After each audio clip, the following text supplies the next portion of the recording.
Hello, and welcome to Sobercast, where we provide AA speaker meetings and workshops in podcast format. We're an ad-free podcast, and if you enjoy listening, please help us be self-supporting by visiting Sobercast.com, look for the donate link, and drop $1 or $2 into our virtual basket. We hope you enjoy the podcast. Have a great day. That he has a form of insanity that tells him he can take whiskey mixed with milk on a full stomach and he'll be okay. The real problem centers in the mind, telling us we can drink, rather than the body that ensures that we can't drink. You may think this is an extreme case. To us, it's not far-fetched, for this kind of thinking has been characteristic of every single one of us.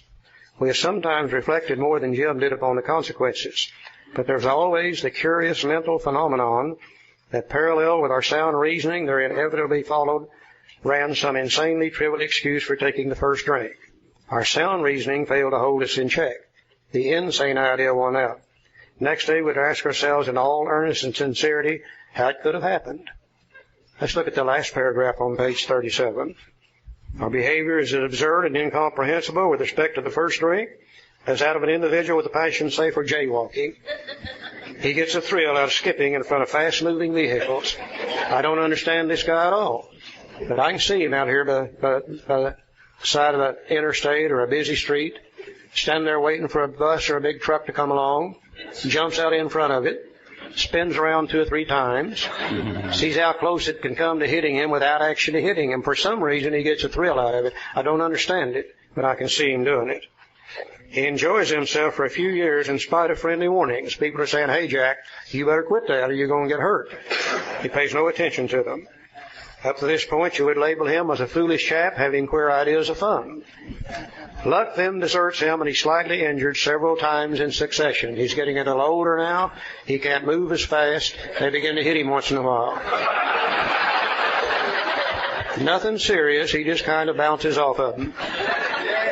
You would expect him, if he were normal, to cut it out. But presently he's hit again. This time has a fractured skull. He got hurt bad this time. Within a week after leaving the hospital, a fast-moving trolley car breaks his arm. He gets hurt bad again. Now, he sings our national anthem. He says, "I'll never jaywalk again as long as I live." He tells you he decided to stop jaywalking for good. But in a few weeks, he breaks both legs. On through the years, his conduct continues, accompanied by his continual promises to be careful or to keep off the streets altogether. Finally, he can no longer work. He's just beat up physically now. He can't hold a job. His wife gets a divorce. She's tired of supporting him and the hospital bills and the kids, and he's held up to ridicule. He tries every known means to get the jaywalking idea out of his head. He shuts himself up in a treatment center hoping to mend his ways. But the day he comes out, he races in front of a fire engine which breaks his back. Such a man would be crazy, wouldn't he? And you may think our illustration is too ridiculous. But is it? We who have been through the ringer have to admit, if we substituted alcoholism for jaywalking, the illustration would fit us exactly. However intelligent we may have been in other respects, where alcoholism is strangely insane. Strong language. But isn't it true? Now, this was written in 1937, 38, and 39. I think it's probably more appropriate today than it was then. You know, today, because of education, many people are getting to AA before they have to lose everything. And quite often you see somebody come in AA that's still married. Yeah. Occasionally somebody comes in here still got a job. Well, I saw a guy come in last month and he still owned an automobile. He really did, you know. And we start talking about the insanity of them, and they say, "Oh, man, I'm not crazy. I've still got my marriage. I haven't lost anything from drinking." You know. And they tend to think that they're different. We call them high-bottom drunks. Now, the low-bottom drunk usually can see the need for the power greater than themselves easier than a high-bottom because a low-bottom's lost everything. But a high-bottom drunk will get drunk just exactly like the low-bottom drunk gets drunk, by believing something that isn't true. We're going to look at one more example, a high-bottom drunk, a fellow named Fred. And we're going to find out that Fred got drunk just like Jim did. He believed a lie and took some action on it. Let's go over to the next page, the second paragraph. The other night we were in a meeting. We went to a meeting over here, Wednesday night, I guess it was, and they asked if there was any new people there, and there was a new lady there, but she didn't raise her hand. And then afterwards, later on in the meeting, toward the end, she raised her hand. And she'd heard everyone talk. And she said to us at that meeting, she said, I didn't know whether I was alcoholic or not, and still don't know, because I didn't do the things that you guys had done. They talked about divorces and car wrecks and this and that, some of them mass murder, you know how sometimes we get. And she said, all I do is drink some wine. She was a winette. But she never had any of those things happen to her, and she thought she had to have all them things happen to her in order to be an alcoholic, but she doesn't. See, she's just as alcoholic as anybody else. The same with Fred. Let's look at Fred and see what kind of guy he was. He said, Fred is a partner in a well-known accounting firm. His income is good. He has a fine home. He's happily married to father of promising children of college age. He has so attractive personality that he makes friends with everyone. If ever there was a successful businessman, it's Fred. To all appearance, he's a stable, well-balanced individual. Yet he's alcoholic. We first saw Fred about a year ago in a hospital where he'd gone to recover from a bad case of the jitters. His first experience of this kind, and he was much ashamed of it. Far from admitting he was an alcoholic, he told himself he came to the hospital to rest his nerves. We see lots of nerve resters in AA today, just like Fred. The doctor intimated strongly that he might be worse than he realized. For a few days he was depressed about his condition. Now he made up his mind to quit drinking altogether. It never occurred to him that perhaps he could not do so in spite of his character and standing. Fred would not believe himself an alcoholic. He would not take step one. Much less accept a spiritual remedy for his problem. If you can't take one, you can't take two. Now we told him what we knew about alcoholism. They told him about step 1 and 2. And he was interested and could see that he had some of the symptoms. But he was a long way from admitting he could do nothing about himself. He was positive that humiliating experience, plus the knowledge he had acquired, would keep him sober the rest of his life. Self-knowledge would fix it. Now, we heard no more of Fred for a while. One day we were told that he was back in the hospital. This time he was quite shaky. He soon indicated he was anxious to see us. The story he told us is most instructive, for here was a chap absolutely convinced he had to stop drinking, who had no excuse for drinking, who exhibited splendid judgment and determination in all his other concerns, yet was flat on his back nevertheless. Well, let him tell you about it. He said, I was much impressed with what you fellows said about alcoholism, and I frankly did not believe it would be possible for me to drink again. And I rather appreciate your ideas about that settled insanity which precedes the first drink, but I was confident it could not happen to me after what I learned. I reasoned I was not so far advanced as most of you fellows, that I've been usually successful in licking my other personal problems, and that I would therefore be successful where you men failed. Just a little bit alcoholic, you see. I felt I had every right to be self-confident. That would be only a matter of exercising my willpower and keeping on guard. Now, in that frame of mind, I went about my business at the time all was well. I had no trouble refusing drinks, and I began to wonder if I had not been making too hard a work of essential matter. His mind began to play with him right here. One day I went to Washington to present some accounting evidence to a government bureau. I'd been out of town before during this particular dry spell, so there's nothing new about that. Physically, I felt fine. Neither did I have any pressing problems or worry. My business came off well. I was pleased and knew my partners would be too. It was the end of a perfect day, not a cloud on the horizon. Old Fred was doing well, wasn't he? Things were real good in his life that day. Floating along, had a perfect day. He said, I went to my hotel and leisurely dressed for dinner. As I crossed the threshold of the dining room, the thought came to mind, it would be nice to have a couple of cocktails and go back to the hospital.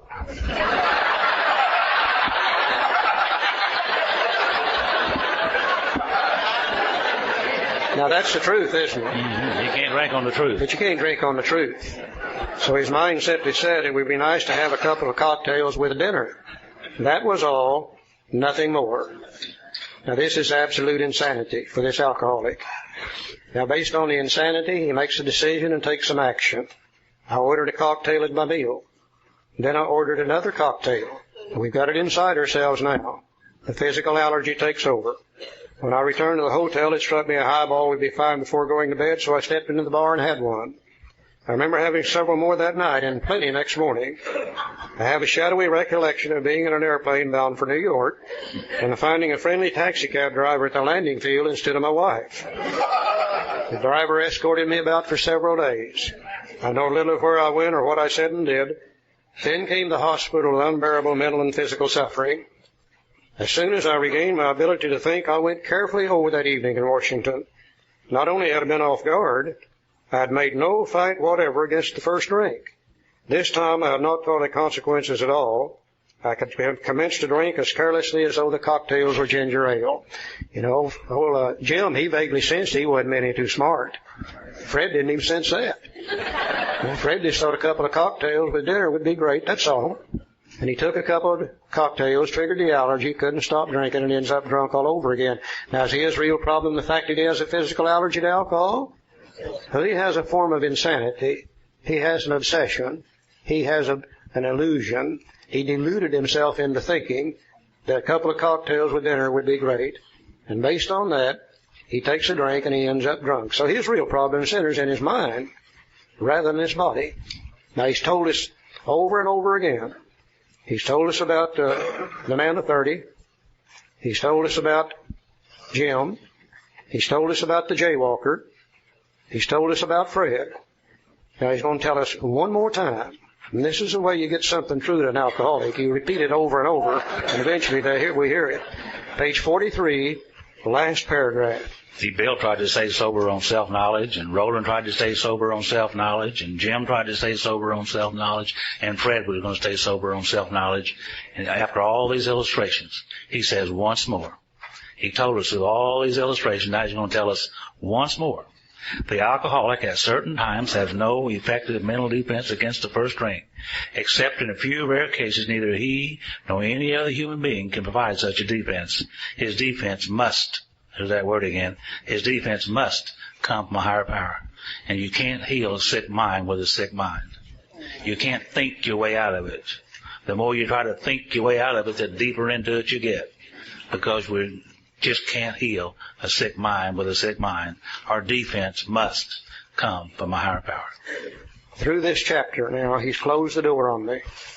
There's no longer any doubt in my mind that if I don't find that power greater than human power, because of my insanity, then sooner or later I'm going to return back to drinking again.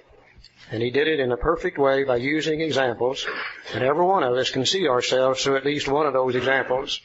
In my case, nearly all of them. I don't believe I ever got into jaywalking, but all the other stuff I certainly did, you know. So he's closed the door on me now. He's let me see exactly what's going to happen to me if I don't have that spiritual experience or that spiritual awakening. Let's have some lunch and we'll pick up again about 1:15, okay? Everybody going to get sleepy this afternoon? Yeah, we will too. Joe and I have kind of learned to sleep with our eyes open, and he talks a while I sleep, and then I talk a while he sleeps, and every once in a while we both sleep at the same time. So we finished up this morning with the chapter more about alcoholism. We talked about the insanity that precedes the taking of the first drink, and I'm still amazed today how many people in AA think that all the crazy, stupid things we did while drunk is the insanity. And of course we said that it really wasn't. That's caused by alcohol itself. The insanity is simply the inability to see the truth about alcohol. And just before we take the first drink, we can't see the truth about it.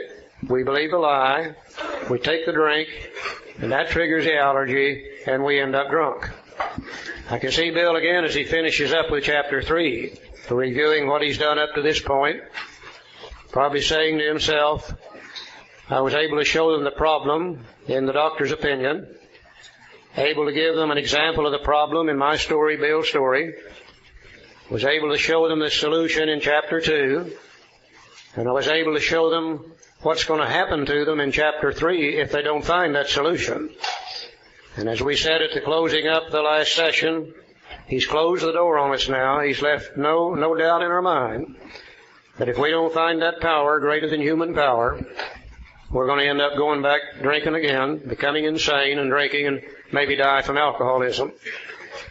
And if you're an alcoholic of my type, which most of you are, I'm sure, and if you were raised in the church setting that I was raised in, at the end of chapter 3, you're faced with a real dilemma.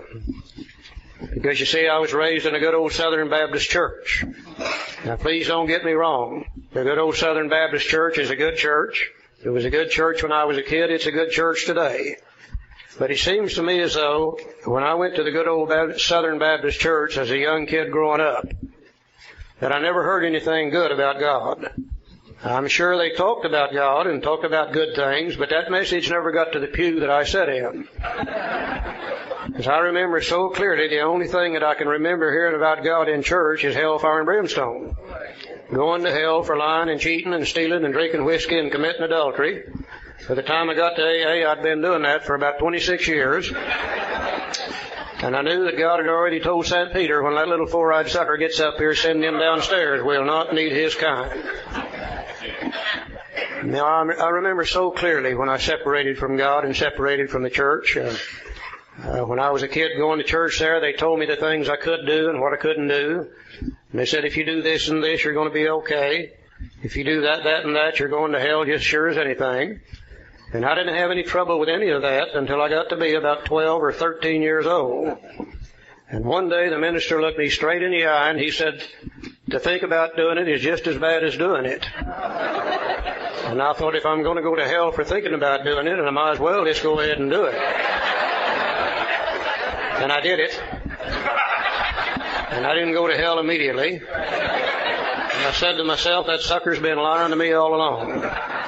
And I made up my mind that day that that preacher and my parents and my teachers in school had joined together in a conspiracy to keep me from having any fun. And I said, to hell with them. From now on, I'm going to do what I want to, whenever I want to, and if they don't like it, that's just tough. And I walked away from God. I walked away from the church. I walked away from parental discipline, teacher discipline, or anything else, and started doing things my way. I was about 13 years old when that happened to me. Now, when I get to AA, I'm 40 years old. And I find out I'm going to have to come to some kind of terms with this God thing. And it would seem to be almost an impossibility for people like me to do that. Thank God Bill Wilson's a real alcoholic, because he knew just exactly how I was going to feel when I got here. He knew my thoughts regarding this God thing. And he knew that I was going to have the same kind of difficulty with this God thing that he had himself. So I think he says to himself, maybe I better give them some more information or some new information where they'll be able to make a decision about this God thing. Because in just a little bit, we're going to have to decide between steps 1 and step 2. And he sat down and he wrote another chapter called We Agnostics. And I think it's one of the greatest pieces of spiritual information I've ever read in my life.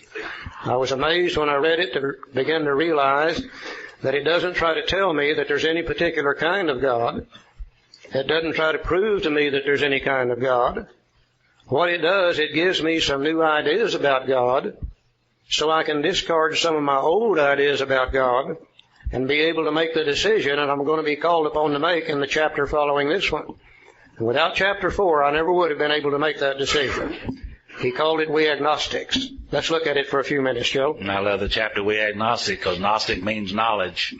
Put the ag in front of it, it says without. Those of us who are without knowledge, or at least the knowledge I had was that of a 6 or 7-year-old boy, because I put God out of my life and out of my mind and lived that way for many, many years. Bill knew that we were going to feel about this spiritual solution the same way he did. He said, remember when he said that they talked to God who was personal to me? I have my mind snapped shut against such theories. He knew that we too were going to have those same kind of ideas, some of us. So he wrote this chapter, We Agnostics, for people like us. Later on in the book it says that when the spiritual malady is overcome, we straighten out mentally and physically. The spiritual malady overcome. We straighten out mentally and physically. And Dr. Jung said that ideas, emotions, and attitudes, which were the guiding force of the lives of these people, were suddenly cast to one side, and a whole new set of motives began to dominate them. So I got to look at my old ideas, emotions, and attitudes about God in this chapter, We Agnostic. And I'm like Charlie, this is the greatest piece of spiritual information that I've ever read. And it's not here to tell me that there's a particular type of God or a particular type of religion or anything else. It's simply put in this place so that I may read it and question it and wonder about it. So open up my mind to a point that God might prove to me that there's a God. Because it says later on that the consciousness of my belief is sure to come to me as a result of this chapter, We Agnostics. He knew he was going to get ready to make a decision too. Step 3 is coming up. And he had to give me some new information about God. So I never could have made the decision based upon the knowledge that I had at 6 or 7 years old, which is all that I had. I rejected it then, I rejected it later on, and I reject it today. I have to have some new ideas because the old ideas that I had were not working. He said in the preceding, on page 44, in the preceding chapters, you've learned something of alcoholism. We hope we've made clear the distinction between the alcoholic and the non-alcoholic. If, when you honestly want to, you find you cannot quit entirely, that's because of the obsession. Or when drinking you have little control of the amount you take, that's because of the allergy. You are probably alcoholic. If that be the case, you may be suffering from an illness, which only a spiritual experience will conquer. Alcoholism is a very special illness. It's a spiritual illness, straightened out with a spiritual experience. And we can come out of this illness in better shape than what we were when we went into it. Thank God, because of the spiritual experience. I love the simplicity of the big book, Alcoholics Anonymous. 2 little questions to determine if you're alcoholic or not. I use them all the time. People come to me today and they say, Charlie, you think I might be alcoholic? And I say, I don't know. Let me ask you a couple of questions. Have you been able to quit drinking entirely, left on your own resources? If they're real alcoholic, they got to say no. And I say, do you have any control over the amount you take when you want to start drinking? If they're real alcoholic, they got to say no. Then I say, well, you're probably alcoholic. What could be more simple than that? But you see how people like to change things. They took these 2 little simple questions out of the big book, and the fellowship expanded them to 10 questions to see if you're alcoholic. Next thing you know, they expanded the 10 questions to 20 to see if you're alcoholic. Hell, I think we're up to 44 today. We only need these 2. We only need these 2. Joe and I had an old friend who lived down in Texas. His name was Wino Joe. I've always felt sorry for anybody in AA that didn't get to meet Wino Joe. He was a real character. He made up his own list of questions to ask yourself to see if you're alcoholic. And the first question on his list was, has the roof of your mouth ever been sunburned?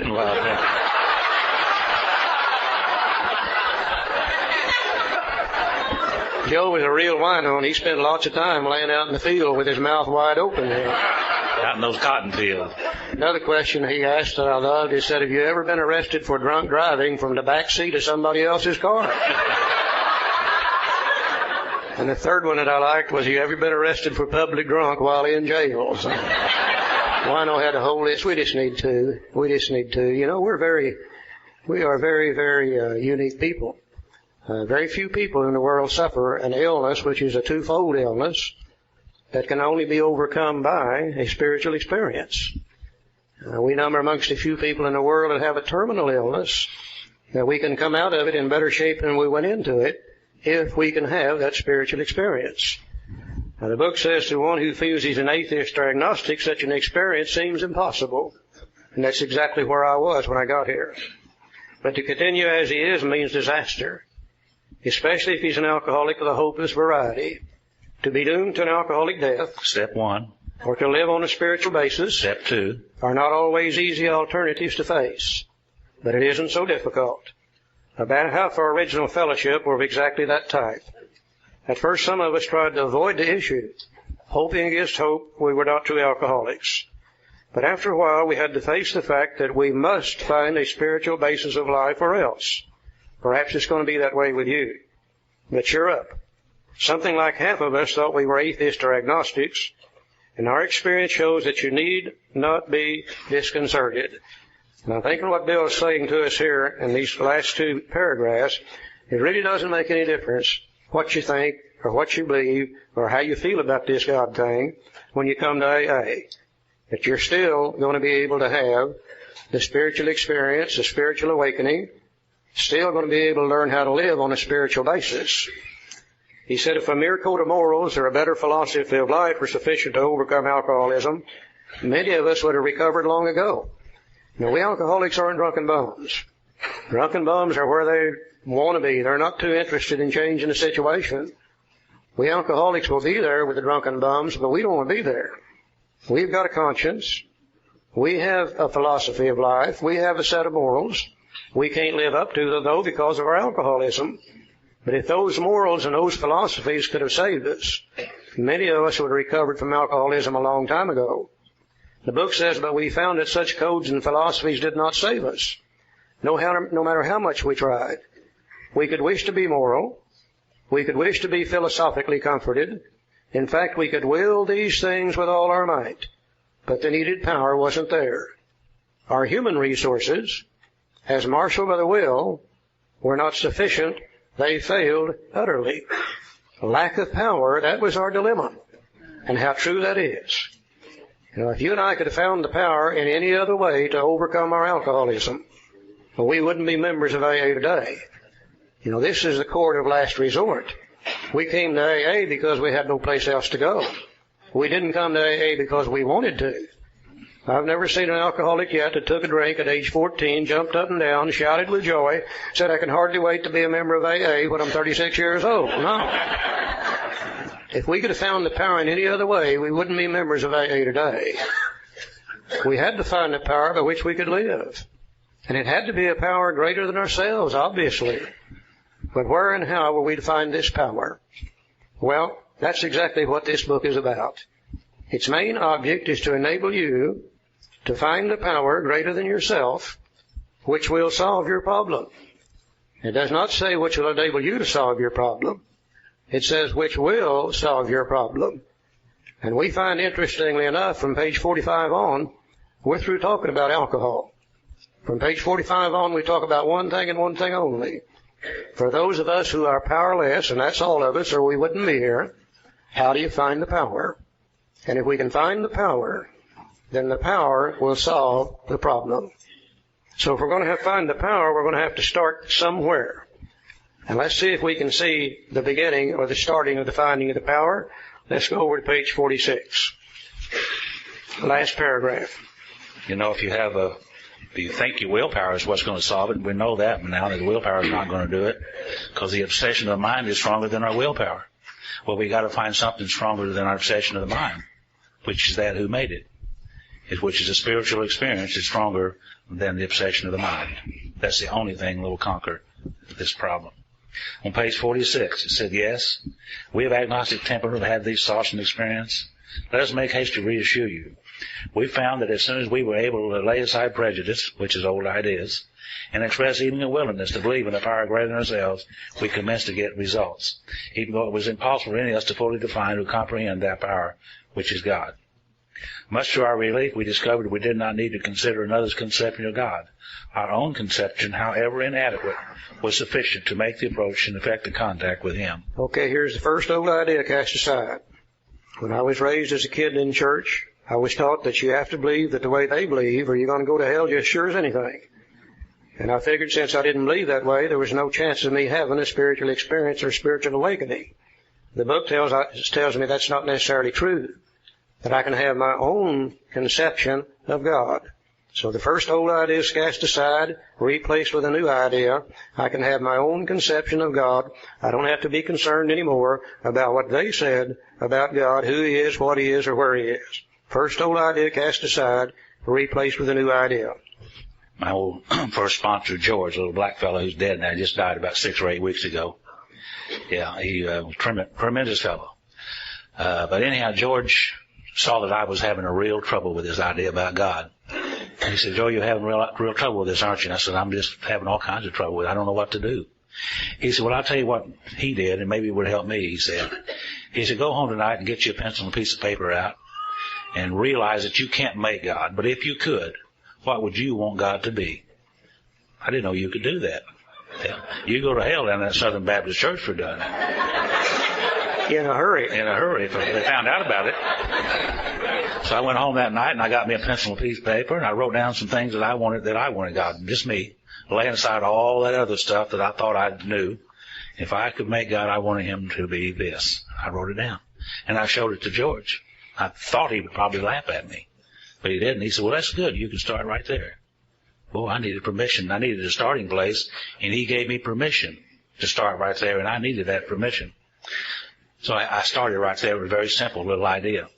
And our book goes on to say, as soon as we admitted the possible existence of a creative intelligence, a spirit of the universe underlying the totality of things, we began to be possessed of a new sense of power and direction, provided we took other simple steps. We found that God does not make too hard a terms for those who seek Him. To us, the realm of the Spirit is broad, roomy, all-inclusive, never exclusive or forbidding to those who earnestly seek. It's open, we believe, to all men. And I said, George, you mean I have to find God? And George said, well, George, God's not lost. Our book says here, we found that God does not make too hard a term for those who seek Him. And it is never exclusive or forbidding to those who earnestly seek Him. It's not in the finding anyhow. It's in the seeking. And if I will seek God in my life, He will disclose Himself to me. It's in the seeking. It's not in the finding. Another old idea cast aside. I was taught that the road to God is a very straight, very narrow path. If you fall off either side of it, you're going to hell just sure as anything. The book says we found that God does not make too hard terms with those who seek Him. To us, the realm of the Spirit is broad, roomy, all-inclusive, never exclusive or forbidding to those who earnestly seek. It is open, we believe, to all men.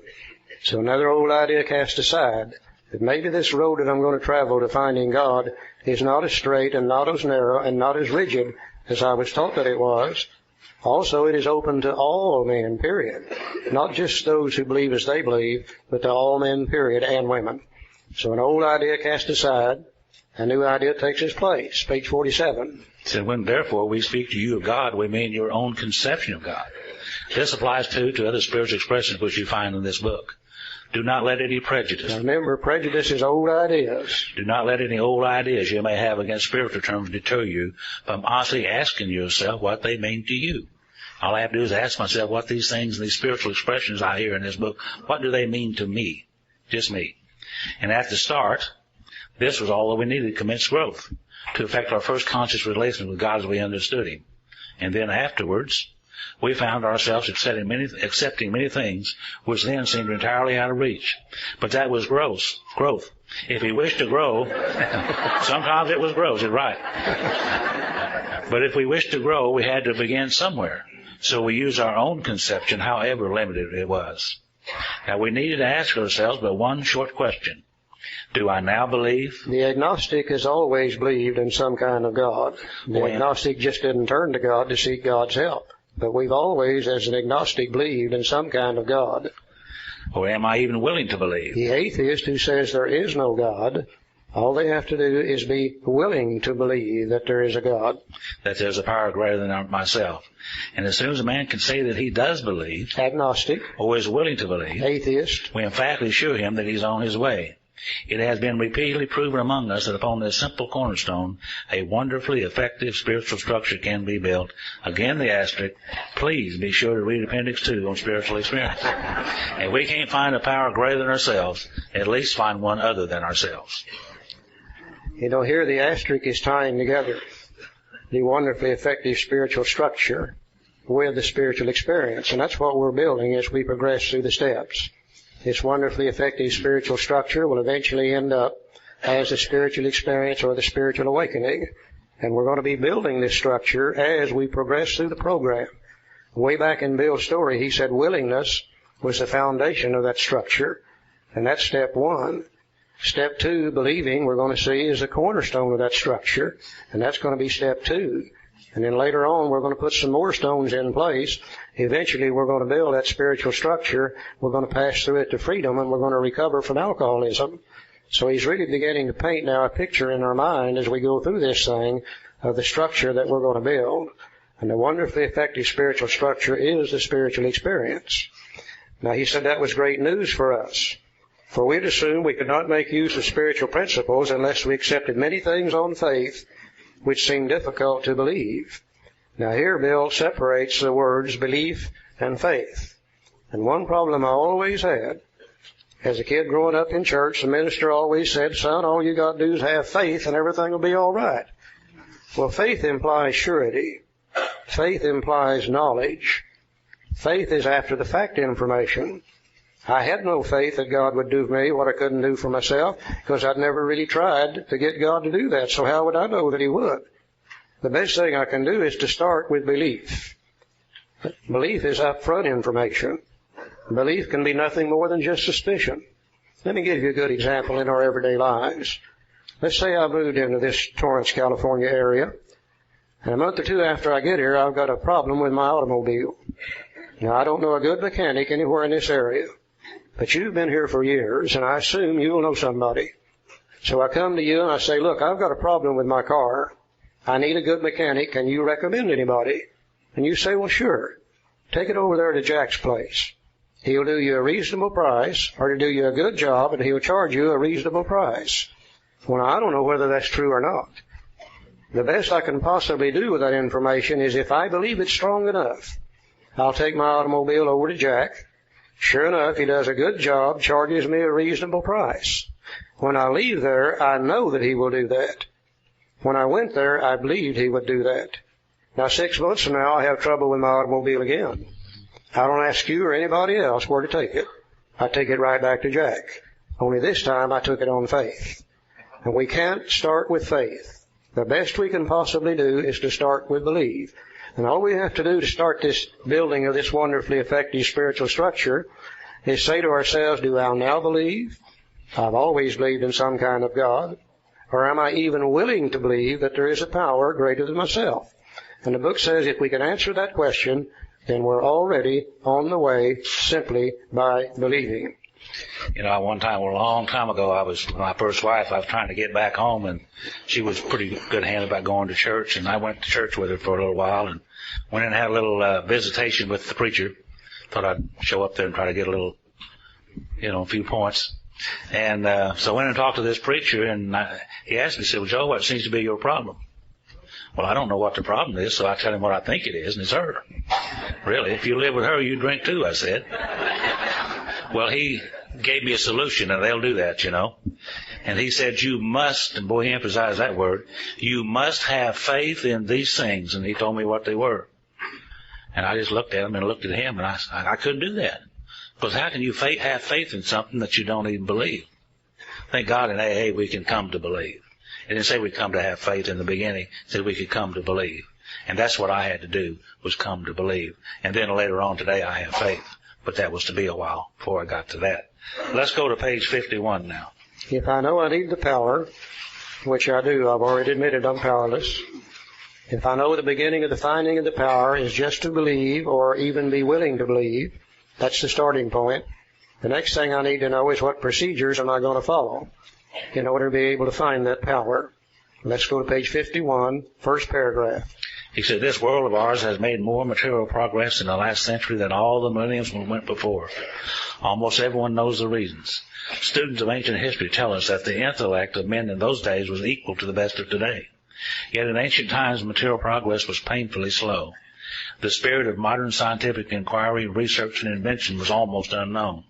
In the realm of the material, men's minds were fettered by superstition, tradition, and all sorts of fixed ideas. And I used to wonder, how is it that we have cell phones and cars and televisions and all the modern appliances that we have, and why didn't they have that 200 years ago or 500 years ago, or are we just smarter than they are? Well, he said that the intellect of men in those days was equal to the best of today. Intellect meaning the capacity to learn. They had the same capacity to learn as we did. But you see, the problem was with them was that they were fettered by superstition, tradition, and all sorts of fixed ideas. That's why we need an open mind, so that we can move on in this idea of the spiritual. This superstition, tradition, all sorts of fixed ideas. Even right here in our country, some 225 years ago, people went to the northeast corner of our country, and they came over there for religious freedom. In other words, you were supposed to be able to practice your religion in any way that you possibly wanted to. But if you would practice your religion somewhat like they did, you were okay. But if you had any ideas that were different than some of the people in the group conscious of that area, sometimes, and you expressed them, they would burn you at the stake for being a witch. So if you had any ideas that was different than the group conscious of that area, you kept them to yourself, didn't you? So we had a lot of superstition and tradition and all sorts of fixed ideas even then. But I think we've grown considerably over these last 225 years. But even today, I need an open mind today more than I've ever needed an open mind, because I can get hung up with superstition and tradition and all sorts of fixed ideas today if I would. And I'd put my God as I understand him in a little box and say he's not any more than this. You see, and God's bigger, for me, is bigger than me and bigger than all of us. So I just kind of keep an open mind in that area all the time. In the realm of the material, man's mind were fettered by superstition, tradition, and all sorts of fixed ideas. Some of the contemporaries of Columbus thought a round earth was preposterous.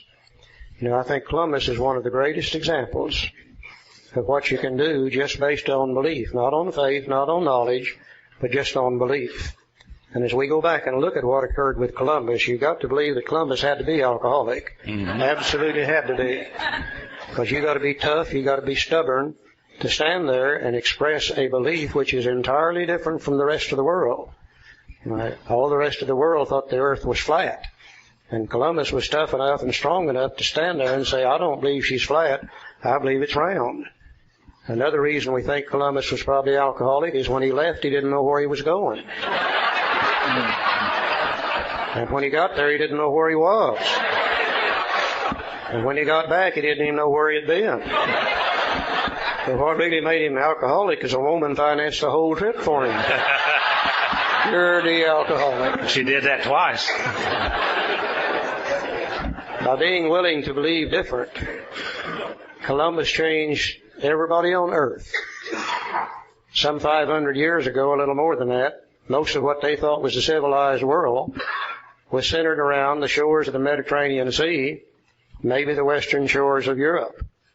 And they were fettered by trying to discover anything new by superstition. And they had found a place called the East Indies. And the only way you could get to the East Indies was to sail to the northeast end of the Mediterranean, then go by land, camelback, footback, horseback, however they traveled. Took literally years to make that trip. And they were trying to find a new trade route to the East Indies so they could get there, get that stuff, and get it back faster. And somebody said, well, is there any way that we could sail a ship to the East Indies? And they said, well, no, dummy. Don't you know the only way you can do it is sail the ship to the northeast end of the Mediterranean and then go by land. And somebody said, well, what would happen if we sailed the other way? And they said, well, dummy, don't you understand that the world is flat? And if you sail out there, you're going to sail right off the edge of this sucker. I don't know why they believe that. I guess that somebody went out there, sailed that way, and didn't come back. And they assumed that they had sailed off the edge of it. But here comes Columbus. And Columbus was big enough to believe differently. And he changed the whole maps of the whole world. He changed the history of humankind simply because he was able to believe differently. Columbus followed a little procedure. Little formula, and you'll write down these key words because they're important. That the world has always known that if you're going to change anything, there is a certain procedure you have to follow. And the first thing you got to do to change anything is to be willing to do so. Circumstances are what makes people willing to change. Trying to find a new trade route to the East Indies made Columbus willing to change his belief. The second thing you have to do is you've got to be willing to change that belief. And Columbus said, I believe that the world is round. I don't believe it's flat. He made one of the most drunk statements anybody's ever made.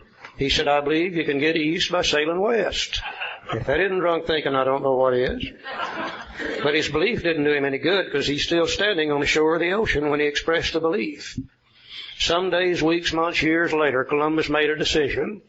He said, by golly, I'm going to go find out whether this thing is round or flat, whether you can really get east by sailing west. But his decision didn't do him any good either, because he's still standing on the shore of the ocean the day he expressed that decision. Some days, weeks, months, years later, Columbus began to take some action in order to carry out that decision. He went to the King of Portugal and tried to get the king to finance the trip. And the king, being a very astute businessman, said, Columbus, there's no way I'm going to let you have this money. You'll sail right out there and sail off the edge of this sucker, and I'll lose it all. That's why he ended up with the Queen of Spain. Sweet talked her out of the money on the promises that he would bring back gold, silk, and spices. He took the money. He bought 3 ships. He put provisions in those 3 ships. He put crew members in those 3 ships. And they began to go east by sailing west, day after day after day after day, sailing straight west. Now, we don't know for sure, but we suspicion that probably on that first trip he hired a special sailor, put him on the bow of the lead ship at night with a lantern.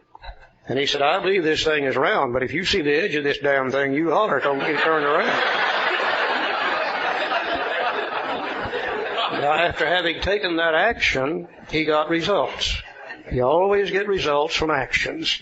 And the results was he found land on the other side. Now we know he thought it was the East Indies. It wasn't. It's the West Indies. But he had proven to himself that the world is not flat. It is round. You won't sail off the edge of it.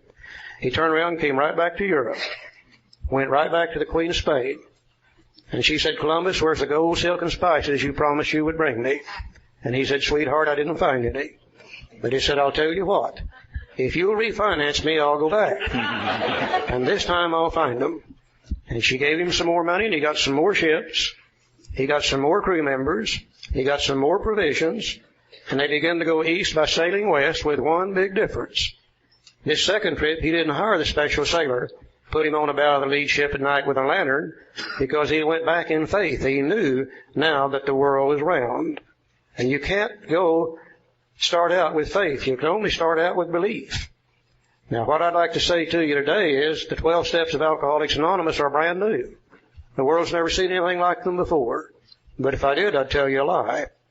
Because they're based on the same procedure that Columbus and every other human being has ever used to change anything in order to change their life or whatever it is they're wanting to change. Now, in order for you and I to recover from alcoholism, the first thing we have to do is to be willing to change. That comes through step one. You know, when we're hurt enough, when we can see that what we're trying to do is no longer going to work, when we can admit we're absolutely powerless over alcohol, then we become willing to change. Until we can make that admission, we keep trying to do it ourselves. We become willing to change in step one. Step two is we believe we can do so. We came to believe that a power greater than ourselves could restore us to sanity. Step three is a decision to go after that power. And we're going to find, the same as Columbus did, the decision's not going to do any good unless we take the action necessary to carry it out. 4, 5, 6, 7, 8, 9, 10, and 11. And in step 12, we get results. Having had a spiritual awakening as the result of these steps. You see, I no longer believe that God will restore me to sanity. I know that He will because He's done so. Now, those of us that have had the spiritual awakening that's been restored to sanity, we can go back and we can help the next newcomer come to believe. And then they can make a decision.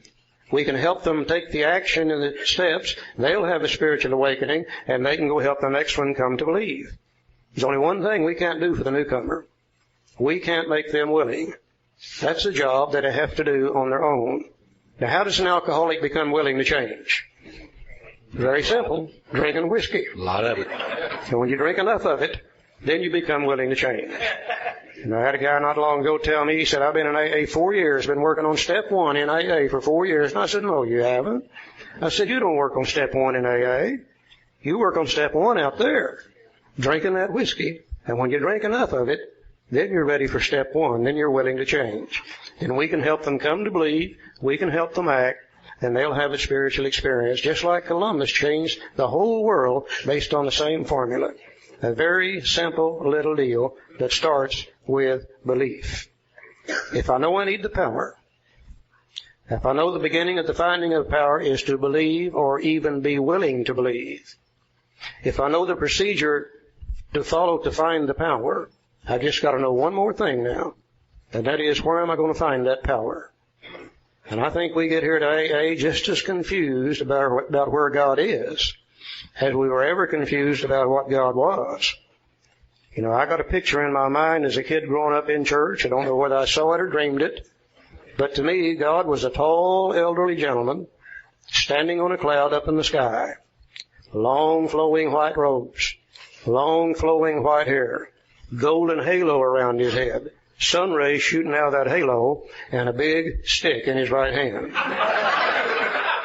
Now, I don't know whether I saw it or I dreamed it, but I think one of the reasons I thought God was up there is because I noticed every time the minister wanted to talk to God and talked about God, he always pointed up there all the time. But then I noticed when he really wanted to talk to God sincerely, he always looked down here. He pointed up. Hell, no wonder we get confused about God when we're kids in church. And I looked, and I looked, and I looked, and I never could find God. And the reason I never could find God is I didn't know where God dwells. It's only when I came to page 55 in the big book Alcoholics Anonymous that I began to realize where God really does dwell. A few years ago, several years ago, I was working started his halfway house, and there was a little young fella in there that he asked me to be a sponsor, and he said, what do you think I ought to do? I said, well, number one, I think it'd be a good idea if you got a job and got out of this halfway house. And he said, well, easy for you to say, I don't have any wheels. I could get a job if I had a car. I said, well, I'll take you back and forth and help you find a job and then take you back and forth to work to get a couple of paychecks. He said, well, fine. So he found a job right away, and I began taking him back and forth to work. And he told me a story one morning on the way to work that changed my life. All the time I'm thinking I'm helping him, and now he's going to help me. And the story went like this. He said that there was these 3 wise men from the East who stole from man and woman the crown of life, took it away from them, the thing that would make them the happiest, took it away from them. And they said, well, what are we going to do with this now that we took it away from them? One of them said, I'll tell you what we'll do. We'll take it to the highest mountain on the face of the earth, and we'll hide it in the highest crevice, and they'll never be able to find it there. The other 2 said, yeah, but you know how they are. They'll hunt, and they'll search, and they'll eventually find it. The other one said, I'll tell you what, we'll take it to the deepest ocean and the deepest crevice in the deepest ocean, and they'll never be able to find it there. The other 2 said, yeah, but you know how they are. They'll eventually find it. He said, the third one said, I'll tell you what we'll do. We'll hide it within himself, and he'll never be able to look for it there. Is that odd or is that God? Page 55, first paragraph. He said, yet women see another kind of light, a spiritual liberation from this world, people who rose above their problems. They said God made these things possible, and we only smiled. We had seen spiritual release, but like to tell ourselves it wasn't true.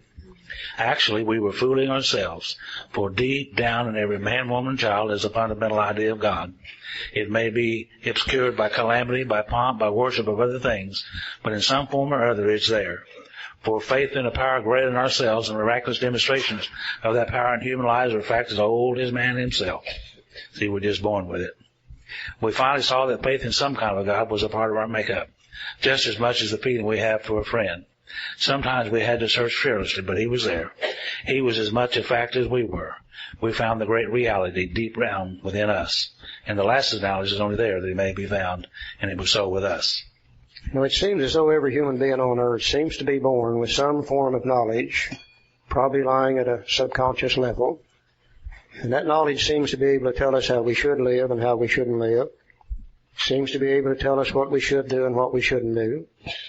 And I'm sure a lot of people would like to call that just plain old common sense. I think others might want to refer to it as innate intelligence. I think others might want to call it the conscience, and some might want to call it the soul. And I don't think it really makes any difference what we call it, as long as we recognize the fact that it's there. And it's been there in my lifetime as far back as I can remember. I used to be getting ready to do something, and some voice from within me would say, Charlie, I don't believe you ought to be doing this. And I wouldn't pay a bit of attention to it. I'd go right ahead and do it, and I'd just get in one hell of a mess. And that same little voice would say, see, I told you not to do it in the first place. Now, if that's true, and if that information, if that conscious knowledge, unconscious, conscious, or whichever way it might be, if that knowledge is God, then what that really means to me today, that God dwells within me. And if God dwells within me, then I've got my own personal God. You see, I don't worry anymore about whether he's a God of the Baptist church or not. I don't worry about whether he's hellfire and damnation or not. I don't worry about whether he's a God of the Catholic Church, the Hebrew religion, or anybody else's God. If he dwells within me, he's mine. And he and I can come together in very simple and very understandable terms. That's some of the greatest information that I have ever learned, period. That I can have my own God. I can have my own conception of God. If I want him to be a kind and a loving God, then that's what I can have, a kind and a loving God. I don't have to worry about that hellfire and damnation anymore. Old ideas cast aside, replaced with a new set of ideas. Now am I ready to make a decision? You betcha I am now. Before this chapter, I could never have made the decision. So if you're having any trouble with this God thing, just read this chapter with an open mind. Just read this chapter with the idea that maybe some of our old ideas, our old prejudices, maybe they're wrong. There just might be some other ideas that might be the actual truth. If you're working with a new person, have them read this chapter just with an open mind. It doesn't try to force God on us. It doesn't try to prove that there's any kind of God. What it does, it just simply lets us change some old ideas. Now remember, a spiritual experience or a spiritual awakening is a personality change sufficient to recover from alcoholism. The old ideas are cast aside, and replaced with new ideas. We're already beginning to undergo the spiritual experience as we begin to change our ideas about this God thing. Now we can make a decision, Joe. Read this next little paragraph. It will sum up this whole chapter, We Agnostics, in one little paragraph. He said, we can only clear the ground a bit.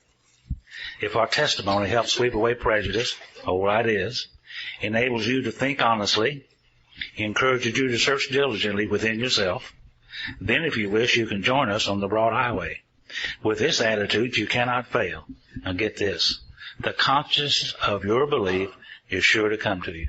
You'll have a God of your own understanding that nobody can improve upon, because God will disclose himself to me or to us in this way. I can see Bill again now after he finishes up this chapter, sitting down, reviewing what he's done, saying to himself, probably in the doctor's opinion, I was able to show them the problem. In my story, Bill's story, I was able to give an example of an alcoholic who had that problem. In chapter 2, I was able to show them a solution, the power of the fellowship, the power of the vital spiritual experience joined together to overcome our powerlessness. In chapter 3, I was able to show them what's going to happen to them if they don't find that power because of our insanity. And in chapter 4, I was able to give them a power that they can live with. And he probably says to himself, that's all the information they're going to need in order to be able to start the finding of this power. He sits down and begins to write chapter 5. Now, chapter 5 is going to give us the program of action necessary to find that power. And Bill, at this particular time, had great difficulty with chapter 5. They had 6 little steps that they had made up from the Oxford Group tenets. Bill could see loopholes in those steps that the alcoholic mind was slipping through. And he felt that they needed to be tightened up. They needed to be broadened, maybe some more steps added to it. And he didn't know how many or didn't know exactly how to do that.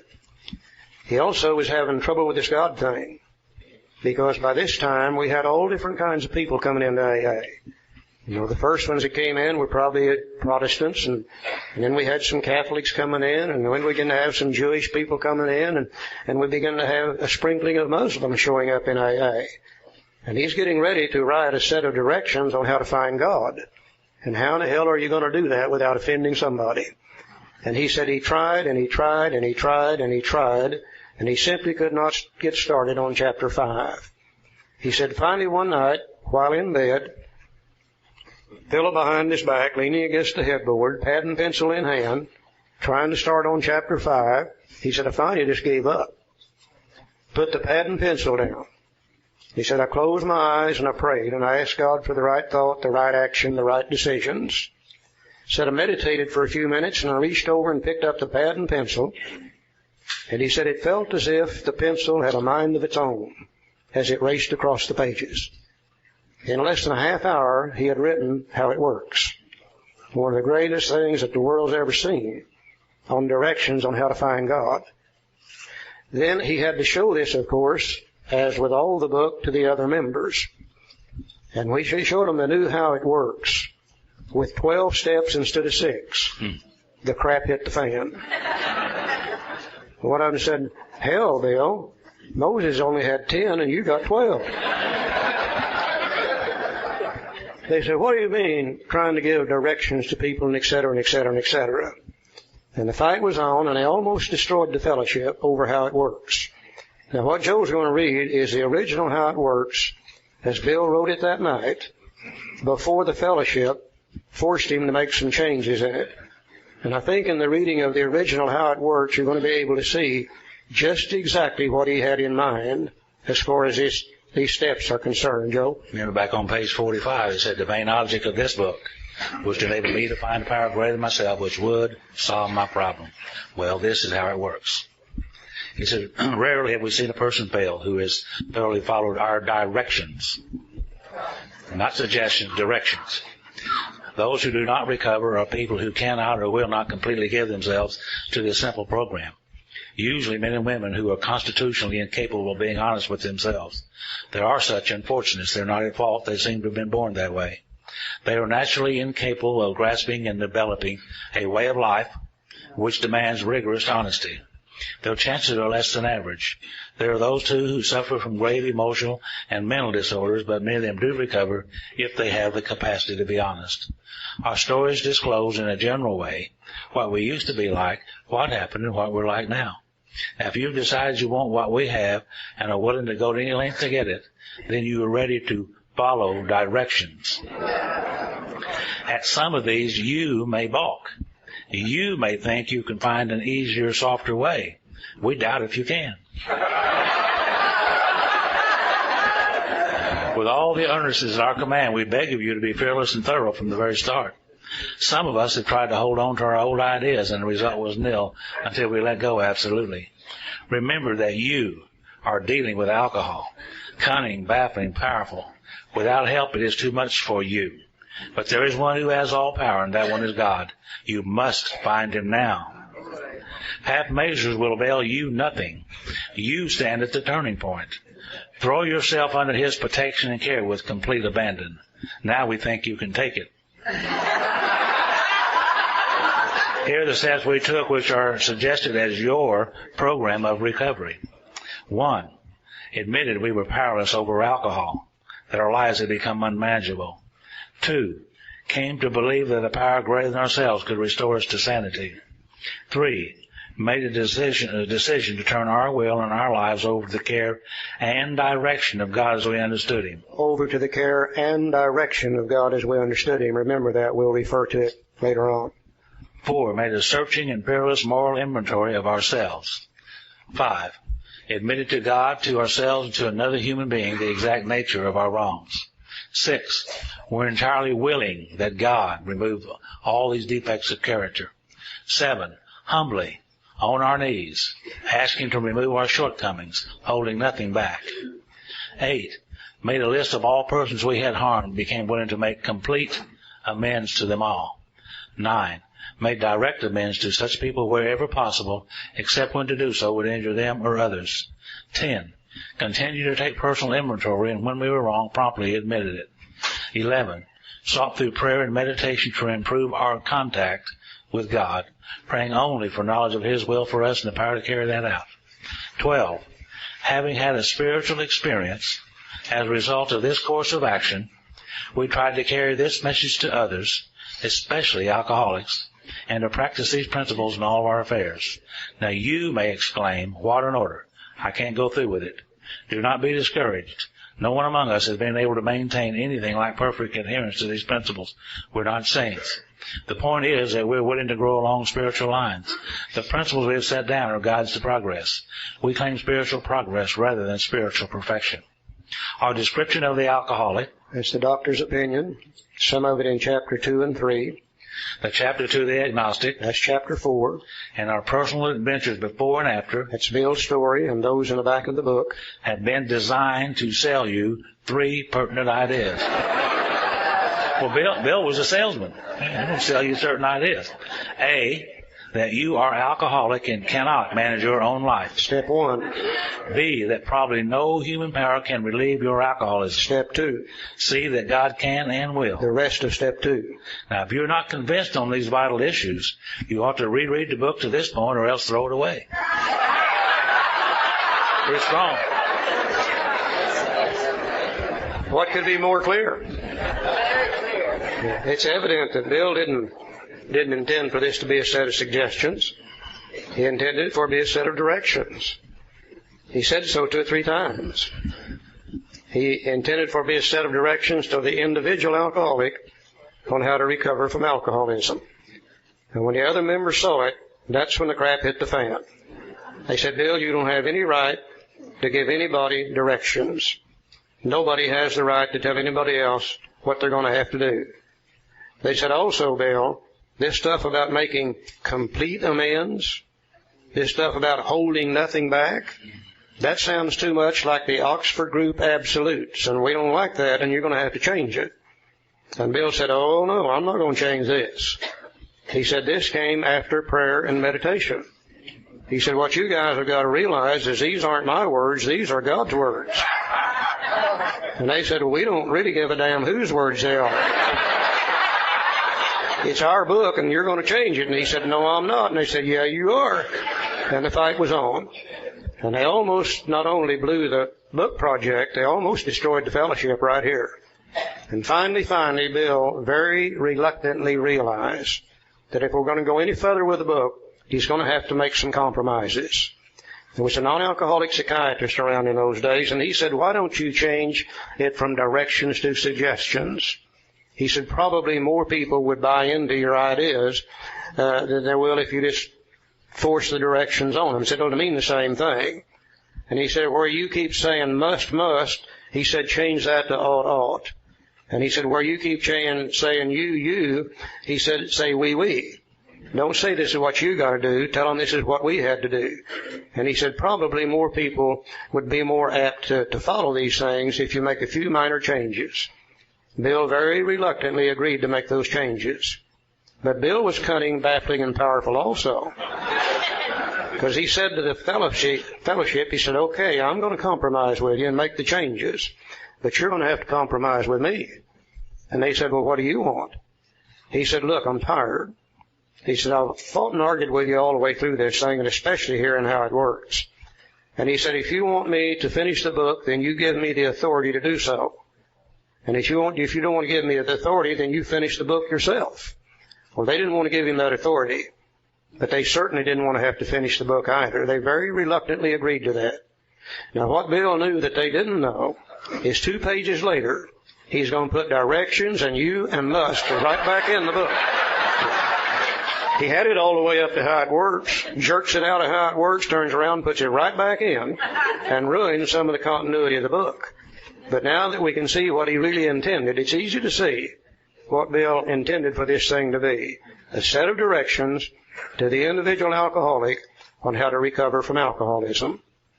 The other thing that is so apparent, when he finished up with he talked about our description of the alcoholic, the chapter of the agnostic, our personal ventures before and after, have been designed to sell you 3 pertinent ideas.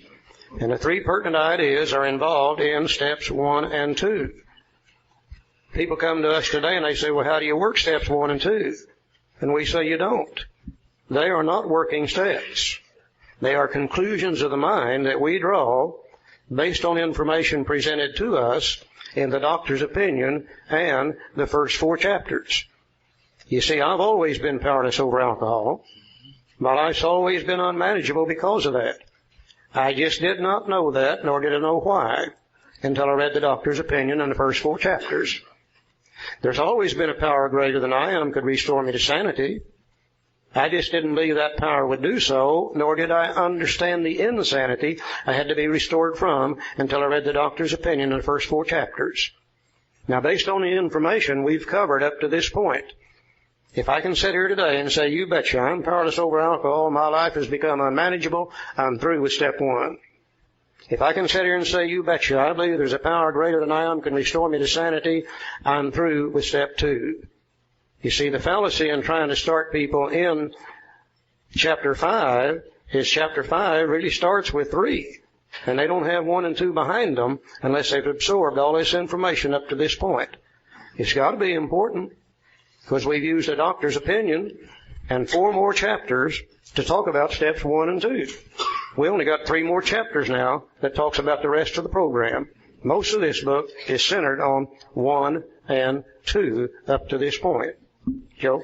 Our book said being convinced. Being convinced of what? Being convinced of the ABCs.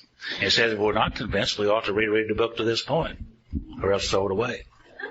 But if we are convinced, we were at step 3. We're not ready to take step 3 yet. We're just there. We finished 1 and 2, which is that we decided to turn our will and our life over to God as we understood Him. Well, just what do we mean by that, and just what do we do?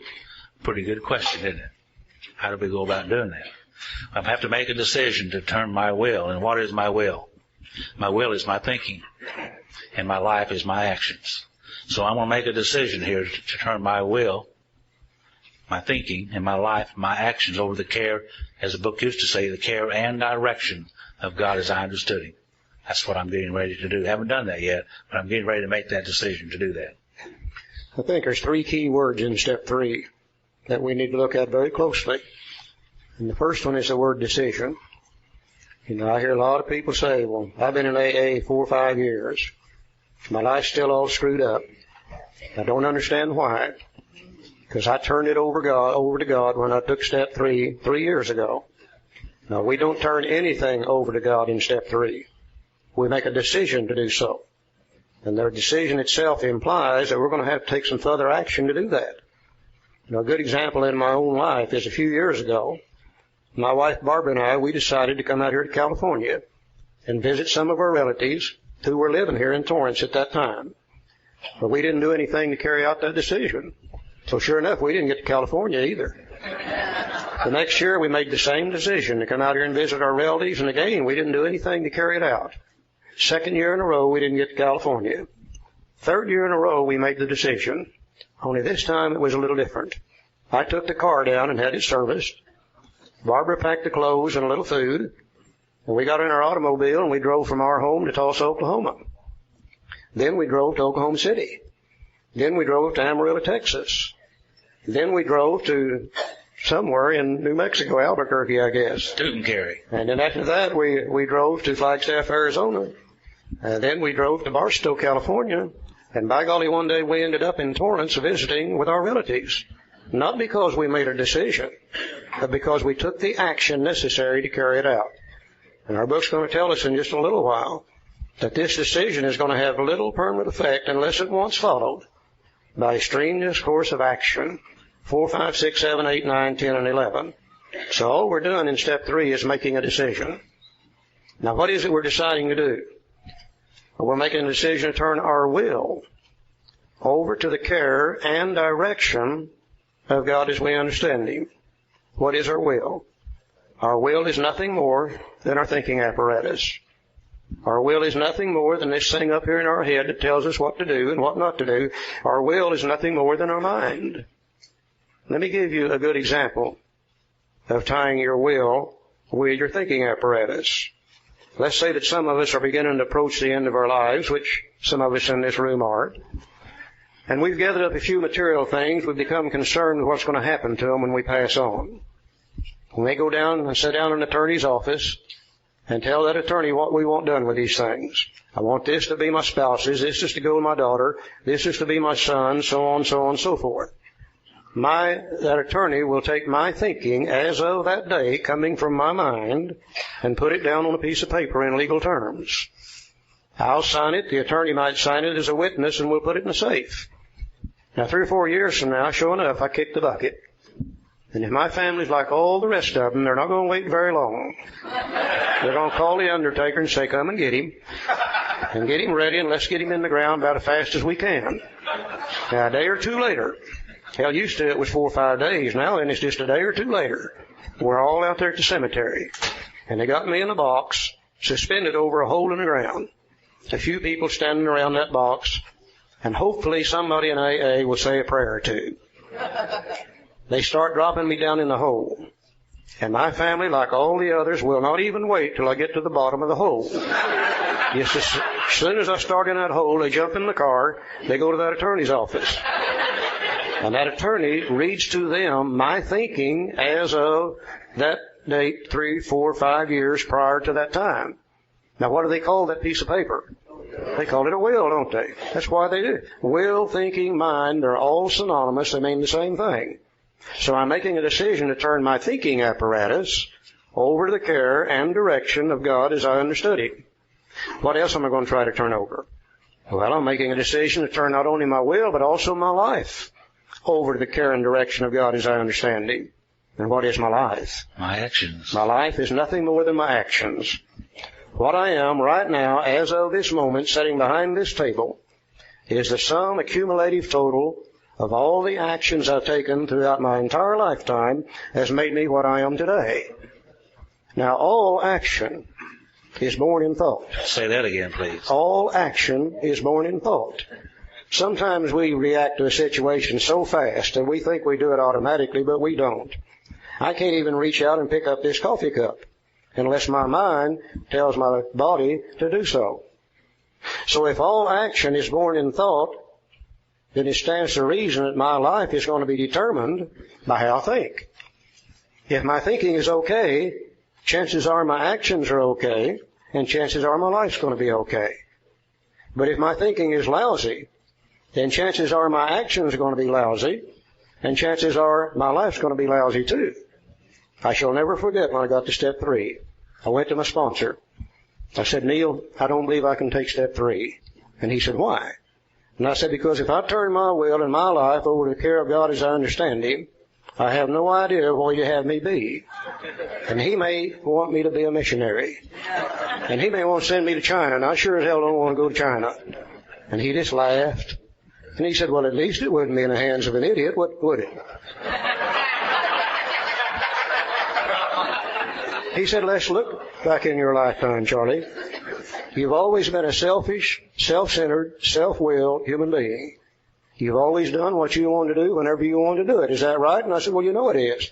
Well, he said, the end result is you damn near destroyed your life. He said, just think.